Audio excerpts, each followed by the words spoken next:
పల్నాడు జిల్లాలోని సత్తెనపల్లి నియోజకవర్గం రాజకీయంగా ఎప్పుడూ ప్రత్యేకమైన గుర్తింపు పొందింది. రాజకీయాల్లో కీలక నేతలను అందించిన ఈ ప్రాంతం మరోసారి చర్చలోకి వచ్చింది. సీనియర్ నేత కన్నా లక్ష్మీనారాయణకు మంత్రి పదవిపై మరోసారి చర్చ తెరపైకి వచ్చింది. అయితే రాజకీయ చర్చలు ఎలా ఉన్నా కన్నా మాత్రం నియోజకవర్గ అభివృద్ధిపై దృష్టి సారిస్తూ ముందుకు సాగుతున్నారు. సత్తెనపల్లి నియోజకవర్గం పల్నాడు జిల్లాలో రాజకీయంగా అత్యంత కీలక స్థానంగా భావిస్తారు. ఇక్కడి నుంచి గెలిచిన పలువురు నాయకులు కీలక పదవులు పొందిన చరిత్ర ఉంది.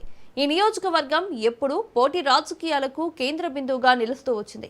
ఇలాంటి నేపథ్యంలో సీనియర్ నేత కన్నా లక్ష్మీనారాయణ రాజకీయంగా మరోసారి తన ప్రభావాన్ని చూపారు.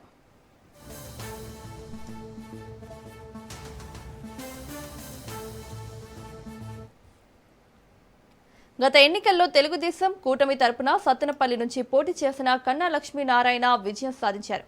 అదే ఎన్నికల్లో అప్పటి మాజీ మంత్రి అంబటి రాంబాబుపై గెలుపు సాధించడం రాష్ట్ర రాజకీయాల్లో కీలక పరిణామంగా మారింది.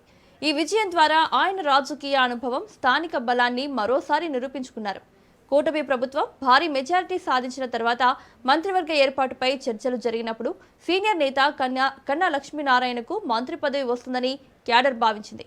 దశాబ్దాల రాజకీయ అనుభవం, పార్టీకి చేసిన సేవలు, అలాగే కీలక విజయం కారణంగా ఆయన పేరు బలంగా వినిపించింది. అయితే చివరికి ఆయనకు మంత్రి పదవి దక్కకపోవడం రాజకీయ వర్గాల్లో ఆశ్చర్యంగా మారింది. అయితే ఆయన ఈ అంశంపై ఎలాంటి బహిరంగ అసంతృప్తి వ్యక్తం చేయకుండా నియోజకవర్గ అభివృద్ధిపైనే దృష్టి పెట్టారు.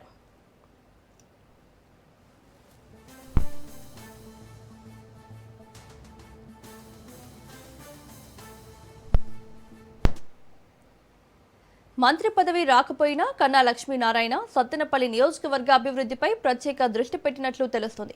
దశాబ్దాలుగా పెండింగ్లో ఉన్న రహదారులు, డ్రైన్లు, సీసీ రోడ్లు, శ్మశాన వాటికల అభివృద్ధి వంటి పనులు వేగంగా కొనసాగుతున్నాయి. పట్టణ, గ్రామీణ మౌలిక సదుపాయాలపై ప్రత్యేక ఫోకస్ పెట్టారు. కొండమూడు, పేరేచెర్ల జాతీయ రహదారి నిర్మాణం, అలాగే సత్తెనపల్లి రైల్వే గేట్ వద్ద ఆర్ఓబి నిర్మాణానికి కేంద్ర సహకారం కోసం ప్రయత్నాలు జరుగుతున్నాయి. పట్టణ సుందరీకరణలో భాగంగా అనేక కార్యక్రమాలు చేపట్టారు. బస్ షెల్టర్లు వంటి అభివృద్ధి పనులు చేపట్టారు. ప్రజలకు మెరుగైన వైద్య సేవలు అందించే దిశగా చర్యలు చేపట్టారు.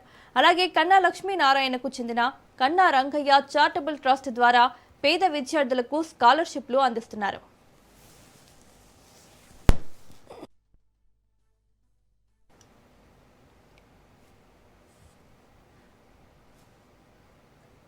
అయితే మంత్రి పదవి లేకపోయినా కన్నా లక్ష్మీనారాయణ ప్రజాసేవనే ప్రధాన లక్ష్యంగా కొనసాగుతున్నారని ఆయన అనుచరులు చెబుతున్నారు.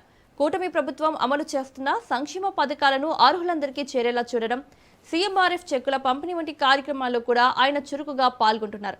సత్తెనపల్లి నియోజకవర్గంలో అభివృద్ధి పనులు సాగుతున్న వేళ మంత్రి పదవి లేకపోయినా ప్రజల్లో తన స్థానం బలంగా నిలుపుకుంటున్న కన్నా లక్ష్మీనారాయణ రాజకీయ ప్రయాణం ప్రస్తుతం రాష్ట్ర రాజకీయాల్లో చర్చనీయాంశంగా మారింది. సత్తెనపల్లి రాజకీయ భవిష్యత్ ఎలా మలుపు తిరుగుతుందో చూడాలి మరి.